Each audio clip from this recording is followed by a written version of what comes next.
All right, well, realtors of TikTok has become a slur, meaning greedy, slimy, scummy salespeople trying to convince all the struggling renters to buy a home with them. So the TikTok realtor, who, by the way, most of them are brand spanking new, so that they can get a sale and they can force the renters into buying a home that they can't afford. Sadly, I tend to kind of partially agree with this portrayal and judgment. This slur, unfortunately, has in many ways been earned. So who do you believe? The opinions in the comments about the slimy realtors at TikTok, or a Google search on the best times to buy in the potential housing bubble? Or is there an option 3? Let's talk about it. If you've been Googling for information on how to buy your first house and you are totally confused, hit the like, subscribe, smash that notification button. We'll be putting out new content every single week with what's happening in the housing market.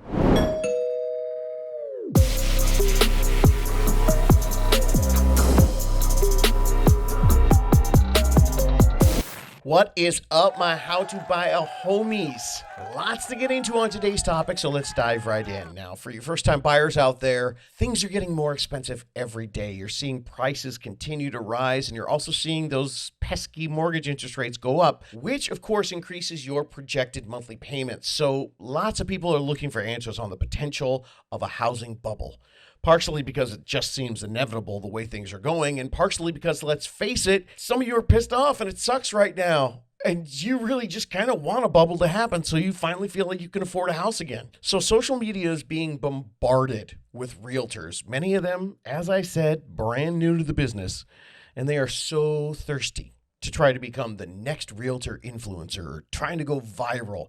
Or actually, many of them are just trying to make a sale to validate the decision for quitting their job and jumping over to real estate. You know, that old job, the one they actually trained for and knew what they were doing instead of the real estate. So bubble talk is all the rage on social media. Lots of new realtors making quick, snappy videos to tell you it's not a bubble. They're on Snapchat, Twitter, Instagram, Reddit, Pinterest, Discord, Facebook. That's where all the older realtors feel comfy. And now we're seeing a ton of them posting videos on TikTok. Some of them, I'm sure, are listening right now so they can find information for their next piece of content. Hi, guys. What happens to you, the potential first-time buyer, if you are going to be Googling and looking at TikTok and seeing all this information? Where do you get unbiased information? Bubble? No bubble. You need the information to figure out what's going on in this great debate. Well, I've done the research, and I can definitely tell you that a ton of the TikTok realtors trying to give information on this, they suck zesty cheese balls. The truth. And they are absolutely helping to perpetuate and grow the stereotype and the slur on TikTok realtors as greedy scumbags. And I'm very sorry about that. Now, it's not all of them. There are many others that have their heart in the right place because they're actually telling you some correct information. The problem is their messaging is so cringy, it comes off as, well, maybe kind of slimy or untrustworthy. So let me fill your ear holes with facts and data to help you find a trusted source. This is not information to sell you, not seeking for you to be my client, nor am I claiming to be an expert forecaster so that you will buy my Secrets of the Market seminar. I just regurgitate to you as much data as I can so you can make an informed choice because I read it, I study it all, I live it all every single day. Instead of sitting in my bed scrolling through TikTok to get the information, I'm actually spent all day and now apparently halfway into the night reading, writing, and hashing over tons of reports, data, and metrics to give the information to you. Why? Because you want to know. How do I know that? Well, this is the leading podcast geared directly for first-time home buyers, so y'all hit me up with questions all the time. Get this, the data shows that people are searching for this information. Google searches for housing bubble hit a gigantic spike in the spring of 2022, and we're going to get into that. And social media is doing their part to stir the conversation, often in the most cringy and salesy way possible. So one big trend that I am seeing is haters in the comments. Now, wait just a second. Before you call me old, drink, I am very well aware that we all know that haters live in the comments. In fact, for many of you folks out there, you're half my age. The math is legit, gang. I'm 52. You need to know that my generation's been on YouTube as adults since it began. I, like many other folks my age, used to wait 15 minutes for a 3-minute video to download. And at age 35, way back in 2005, that's when I got deep into YouTube. A whole bunch of us did, because guess what? Here was one of the major things that got us back into YouTube in 2005. It was led by a hilarious digital short from SNL called Lazy Sunday with Andy Samberg and Chris Parnell. This blew up YouTube.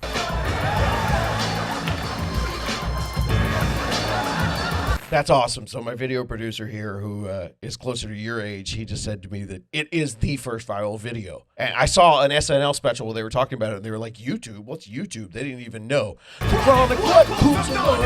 It's awesome. Viral video. So yeah, that's what I'm talking about. I know all this. I understand. As an adult, I've been YouTubing, and I know the haters are in the comments. The problem is lots of people out there are starting to side with the haters, since many of the posters are cringeworthy. So it's real easy to jump on board and just bag on them. So I am going to sound old again. Drink. I don't know what to say except some of the posters are lame. See, that does sound old. Drink again. Lame. That's what they are. They're lame. So the haters come out in force, and I know that some of you are starting to believe them, because the minute me or any other realtor or lender post anywhere on social media that this is not a bubble this time, the comments get filled with angry people saying that the poster, whoever it is a greedy liar trying to get a sale and just wants people to buy a home so they can make more money on commissions. Again, I hear you. I'm so excited that I hear you. I ran into the microphone. I hear you.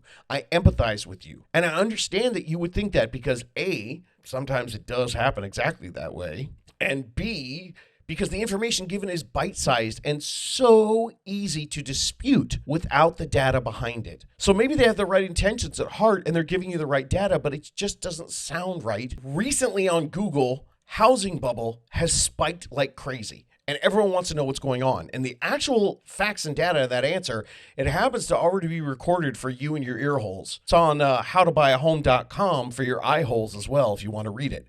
Episodes 47 and 48 from August 2021, episode 68 from January 2022, that's the big bubble one, and episode 74 in February 2022, and recently episodes 89, 92, and 93. They're jam-packed with unbiased data, and just a bit too much for me to copy and paste and put in the comments to reply to the haters. It's a little bit too much because it's, what's the words? Oh yeah, sourced and researched, and tends to be a bit lengthier than just screaming in all caps for 2 sentences calling everybody stupid sheep.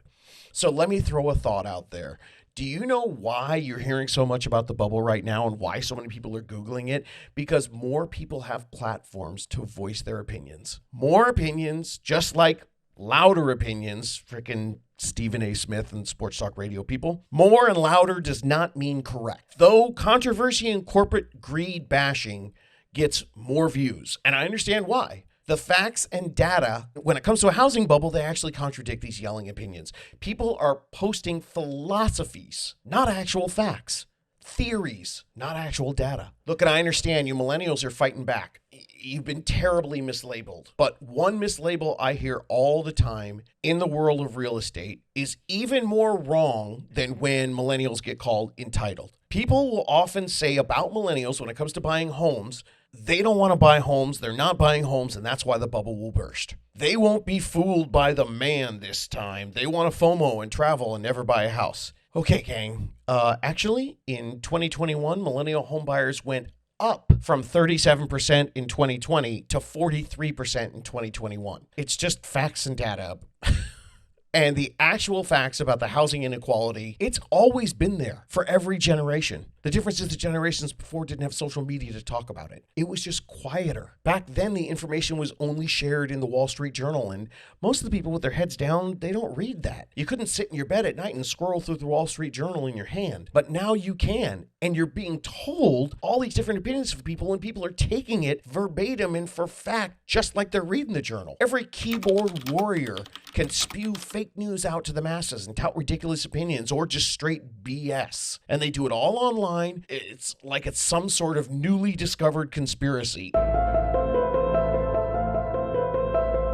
It's been out there all the time. This is the way the economy works and housing works. Because you're getting this in your face now, some people are buying it because they've been raised to trust the Yelp and Google reviews, to trust the people over corporate advertising. I get it. I love that. Power to the people. Unfortunately, many of the people are dead wrong. And I'm afraid that you're putting too much trust into the people. And I understand because that's been a powerful tool for you. And I think that's awesome. I love all the shifts in power. A lot of companies are getting massive market share because they have sustainable practices. I love what happened with the GameStop revolution, power to the people. And I love the power of reviews and community thinking to help people figure out which corporations they want to support. But perhaps you are not distrusting enough of some of the people going online talking about this, and you're too distrusting of the people who are actually trying to help. Find your trusted source. Trust and verify, and don't let the headlines drive you to Google to find out if the sky is falling. Don't let the seemingly slimy, totally earned reputation of this crappy real estate industry keep you from using real estate to build your family's wealth. Don't let the fear hold you back, and for God's sakes, don't give the haters any power. And, the worst thing of all is that sometimes it's not even the comments that are incorrect. Sometimes even the posts are non-data supported drivel. Yes, I said drivel. There's a jackass on TikTok who claims to be a financial advisor. One click on his bio, and I saw that he is selling 3 things. The first thing, an art investing club. The second thing, Rackatuin, the get paid to shop site. And the third thing is one-on-one coaching with him for $289. Coaching for what, you ask? Oh, let me read it to you. I'm here to help you achieve your goals. In this one-on-one call, I will personally help give you specific advice to your situation, build you a plan to reach your goals, and walk you through all of your questions. Seriously? That's the description after the join the art club or go to Rackatuin, get paid to shop. But he's going to coach that vague nonsense where he said absolutely nothing for $289. Okay, look, I'm not here to rag on the posers online. All right, if I were, this would be the longest podcast in human history. I just want to let you know that when you're searching for the housing market crash on TikTok, this guy comes up first, with almost 250,000 views for a 41-second video. And he says we're in a massive housing bubble, and he used 2 stats to back up his theory. 1, investors bought 35% of the homes in the metro areas. Right off the bat, I know this isn't right, and I couldn't find any data to verify that. What I did find is the actual national statistic, which, by the way, I already knew because nerd. Real estate investors did buy a record high number of homes in 2021, 18.4%, not 35. 18.4% of the homes that were sold in the United States in the fourth quarter of 2021 were bought by investors. That's up from 12.6% a year ago. So yeah, it's up 6%, but it's not at 35%. Are investors buying homes to rent an issue? Yeah, it is. But it's not the reason that inventory is low. Absolutely not. For that information, listen to episode 78, the 2022 low inventory reality check. I couldn't post all the data from that episode to dispute his 41-second clip about the massive bubble burst that's coming. Because A, if I disputed all the wrong things I saw online, I'd never sleep. And B, episode 78 is 38 minutes of facts and data, not 1 point of total misinformation in a 41-second TikTok post like he did. Now, the second point that this guy with 250,000 downloads to why he said we're in a massive housing bubble was freaking laughable. He did the green screen thing and he showed the Zillow stock price pre-pandemic. And then he showed the price today. And he claimed if the housing market's so healthy, why has Zillow's stock dropped in that time? $14. It dropped 21%. Hey, TikTok coach guy giving real estate advice. Meet me over here at camera 2. Zillow stock. Seriously, Zillow stock. Absolutely no one in the real estate industry has ever used Zillow stock to determine the strength of the housing market. And anyone who pays even the slightest bit of attention to anything going on in real estate knows exactly why Zillow stock dropped in that time. Do you know that in November of 2021, Zillow lost $380 million in their defunct iBuyer program, Zillow Offers? $380 million loss. Yeah, that's what we call a business. When a business loses money, the stock goes down. Nobody ever looks at the stock of Zillow to figure out what's going on with the housing market, yet this is something that you put on TikTok and try to tell everybody what's going on. See, what happened is they lost $380 million. They cut 25% of their staff, and their investors freaked out, and That's why the stock fell. Just thought you should know. Okay, I'm back from camera 2. Now, as I mentioned, I'm not trying to be a hater here either. Gang, I'm trying to be your protector. I'm trying to let you know what's going on, because if you're searching online to get your info, verify, re-verify, research, look at the person's track record and history. Oh, speaking of that, Mr. TikTok coachy guy with 250,000 views, in his latest post, he was disputing people who say that real estate prices can't go down. No one's debating that, dude. No one says they can't go down. They go up and down. That's how it works. Who told you otherwise? But in his new post, he says that now institutional buyers or investors are not as big a percentage as the media makes them out to be. What? That was point 1 in the last video when you claimed the investors were going to cause a massive housing bubble. And my favorite thing was in the comments, this dude named Swaggy V, he said, hey, didn't like 18 months ago you promised that the market would crash because of the end of eviction moratorium? Oh, TikTok, you're the best. So if you want real factual information, real data and stuff like that, follow at How to Buy a Home on TikTok. Or you can follow at David Sidoni on Instagram. Actual facts, data, research history, calm analysis, and not frantic panic, and not BS like that dude was saying. And yeah, I will discuss both the positive and the negative things, all things real estate. So why is this sidebar of me savagely tearing this guy a new one important? This TikTok coach of all things vague in general and non-specific, because I found him through a search. Today we're talking about what's going on with the housing bubble. And if you search on Google, you search it on TikTok, you're finding some things that end up like this and the information is just not correct. People are searching. So let's go deeper into that. Let's go to the Google trends that tell us what people are wondering about. Now, in the spring of 2021, bidding wars spiked high on the Google trends. Since bidding wars for homes, well, they exploded at that time. If you're watching this on the YouTube, put this chart up, you can see bidding wars. They were happening at about 30% of the homes on the market in 2020, and they jumped to 60% of all the homes got bidding wars on them in the middle of 2020. And then it got to 65% in August of 2021, and that's when the Google spike happened. August 2021, a full year after the 30% increase from 30% to 60% in the bidding wars.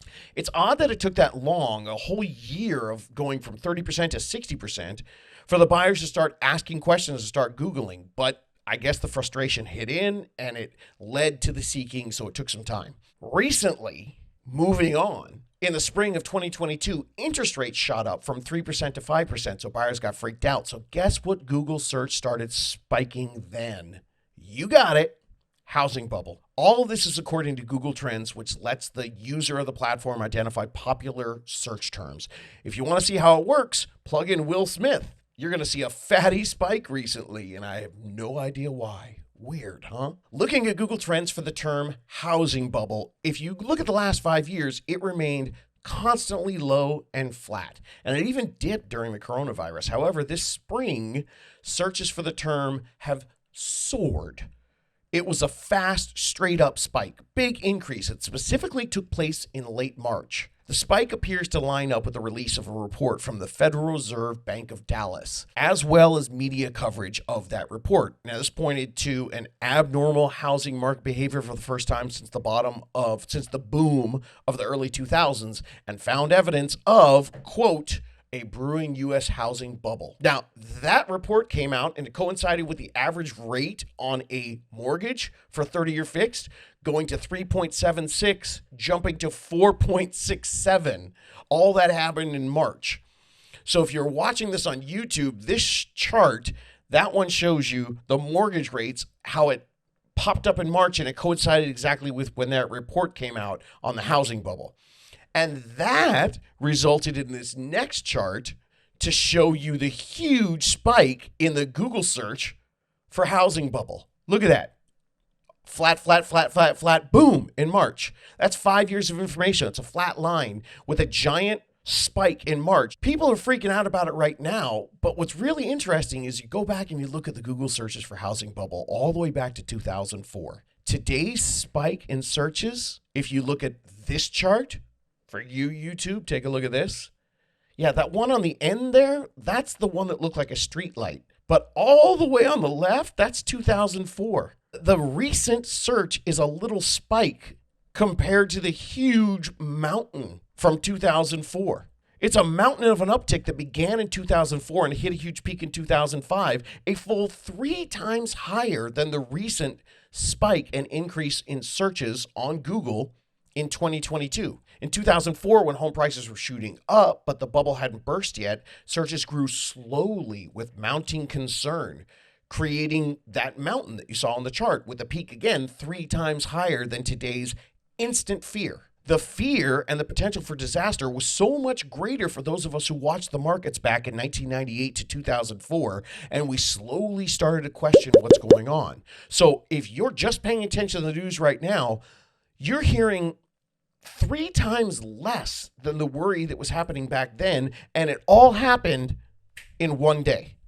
Interest rate change and the report. So what I did was I figured I'd get on the action. I'd see what people were finding in their searches. So I Googled it, and here are the top headlines, not from lenders or realtors, because if you're a cynic and you think people are always trying to tell you something by sugarcoating the information, if you Google housing bubble, these are the top results, and they all came from reputable economic sources, which, by the way, are not only more unbiased than people trying to sell you something, but they can be downright cynical. They can be worse than the most wacky conspiracy theorists because they sell their publications to investors, and investors love to feast on the downtimes in the economies. So they're looking for something that could burst. You know, buy low, sell high. Here are the top results. From businessinsider.com, a housing crash is unlikely, but a correction could be around the corner. Here's the difference. That's the first thing that happens when people Google housing bubble. The next one from Forbes. Will the housing market crash? Experts give 5-year predictions. Read the article. None of them said bubble. They all said correction. The next listing on Google was the Washington Post. Rising rates will cool the housing market, but a crash is unlikely. Next was the Street.com. Headline was, will the housing market crash, from May 2022? Rising mortgage rates and economic uncertainty have some people questioning the market. Now, this is another classic bait and switch headline because the main summary from the entire article, which I read, is a dip is not a crash, and we're going to get a dip. The next one on that Google page for everybody out there Googling housing bubble, this one comes from The Atlantic. There's a bold headline. The U.S. housing market has peaked. And then I'm not kidding, underneath it, like half the font and non-bolded and italicized, this is what it said, the subheadline. But no, we're not headed for anything even close to 2008. Seriously? Okay, the next headline was an article from Fortune on May 9th, 2022. Said, Housing Bubble 2.0, regional housing markets are beginning to look like they did in 2007. Ooh, okay, that was interesting. So it's a reputable source saying that some regional housing markets look like they did in 2007. That's some juicy bubble talk. So let's see what that article says. When the U.S. housing bubble burst more than a decade ago, it brought the global economy to its knees. It turned out that the multi-year housing boom through the early 2000s was hiding skeletons. Home buyers were driven by fear of missing out on home prices.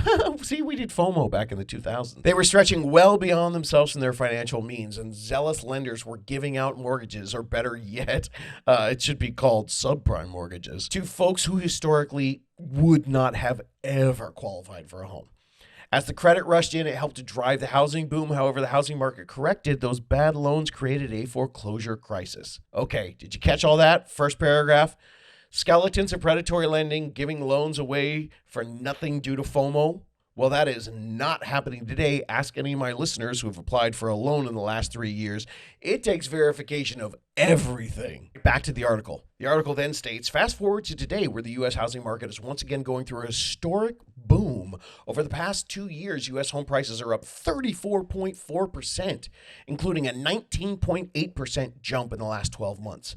That 12-month hike is more than 4 times greater than the historic annual average. They give it at 4.6%. See, I always tell you around 4%. I'm conservative. I'm thinking about you guys. They said it's 4.6% posted since 1987. That's the average. And obviously that's well above. It's also well above the largest 12-month price jump posted in the years leading up to the financial crisis in 2008. That was 14.7. Our ongoing housing boom has more economists pondering the most feared word in real estate, bubble. In March, researchers at the Federal Reserve Bank of Dallas sent chills down the spines of home builders and real estate agents when they released a paper titled Real-Time Market Monitoring Finds Signs of Brewing U.S. Housing Bubble. Remember? I told you guys about that. But they went on to say, however, unlike the last go-round, they say that household balance sheets today appear in better shape and excessive borrowing doesn't appear to be fueling the market boom. See? That's what happened last time. Those were those skeletons. Goes on to say, that said, some regional housing markets could be in full-blown housing bubbles. So some regions could be in a bubble. At the very least, many markets are priced exorbitantly compared to what local income levels can support. That's what Fortune found after looking at an analysis. Each month, researchers at Florida Atlantic University would calculate how overpriced or underpriced homes are in America's 100 largest housing markets in order to find a housing market that closely resembles the current market. They say you would actually have to travel back to the years leading up to 2008 crash. Ooh, that's scary. Back in 2007, 99 of the nation's 100 largest housing markets were overpriced. 40 markets were overpriced by at least 30%, and 19 of them by at least 50%. Now, here's the difference, though. Back in 2007, many of the nation's most overpriced housing markets were California, New York, and Florida. This time, Florida still does have a heavy concentration of overpriced markets, but California and New York, which both have seen an uptick in out-of-state migration during the pandemic, they rank much lower. All you have to do is look no further than Los Angeles. In March 2007, LA was overpriced by 62%. As of March 2022, Los Angeles is overpriced, but only by 10%. So in the article, Mark Zandi, the chief economist at Moody's, he said he doesn't foresee a housing bust over the coming year. However, he says the overvalued housing markets could see prices fall 5 to 10% over the next 12 months, while the national home prices just drops to flatline to zero. Now, why does he see that? Well, even though things are going up, he says the economic shock caused by spiking mortgage rates this year, he said, is finally going to rein in the rate of the home price growth. Said we're already seeing signs of a cooling housing market. While these Moody's Analytics' own research found that 96% of the housing markets are overvalued, this is how Zandi wrapped it up. He said he won't call this a housing bubble. In order for it to be a bubble, it would need to be both home price overvaluation and speculation in the market. This is something a lot of people don't talk about when they're talking about the last bubble. Unlike the FOMO-driven 2000s housing market, Zandi doesn't think speculation is driving our ongoing boom. So according to Zandi, two things are necessary, right? He said overvaluation and speculation. So let me give you some of the data to back up the speculation that happened the last time and how it's not here this time. People were speculating that they could, back in 2007, people were speculating they could all sell their home for top dollar, and inventory was crazy high. I'm talking crazy high. In 2007, we had 700% more inventory than we did in 2020. 700% more. Right now, we're at about 600% more than we did back when the last crash happened. Then in 2008, the stock market crashed. So that means we had 600, 700% more homes on the market, tons of homes sitting on the market, the worst economy we'd ever seen since the Great Depression. The lenders then got slammed for giving away the loans for nothing, and they had to stop giving away loans to anyone with a pulse. And so suddenly the market is left with millions of overvalued homes on the market, many of them upside down due to the massive increase in the home equity lines of credit, maxing out the home's values, thus creating a foreclosure crisis. None of that is happening today. Why? Number one reason is because we don't have the inventory on the market. 700, 600% less. That's why there are bidding wars everywhere. Lenders are far more strict with the home equity lines of credit, so those aren't happening, and people aren't maxing out the value on the home. In fact, 50% of Americans have over $300,000 worth of equity in their home. And the ones who bought in the last decade, those folks were far more scrutinized when they got approved for their home loans, so they're much more stable than all the owners that went into foreclosure in 2008, 9, 10, and 11. And that is just a taste of all the data that you're going to get from episode 47, 48, 68, 74, 89, 92, and 93.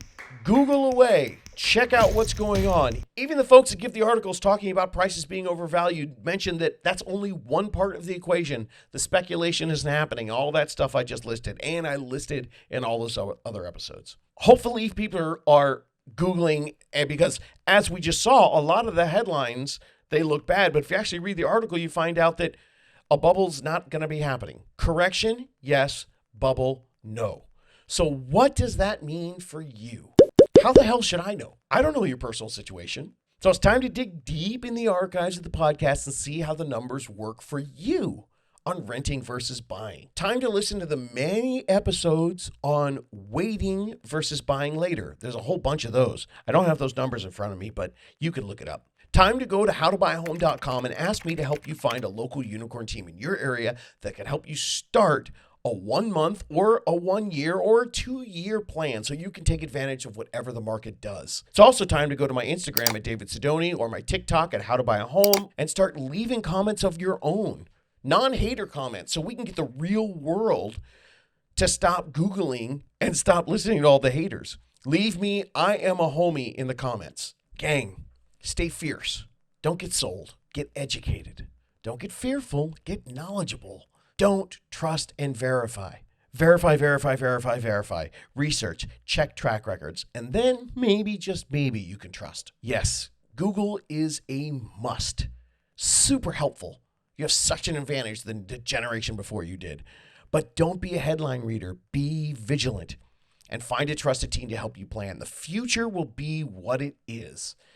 And how you prepare for it is going to make all the difference. Your actions today will affect your tomorrow, but you must take action. Since 2019, many of my listeners have done just that, and they made it happen. You don't know where to start? Paralyzed by fear and confusion? Well, this is episode 101, so I literally have 100 suggestions on where you can start. If you take action today, no matter the market or the headlines, you can do this.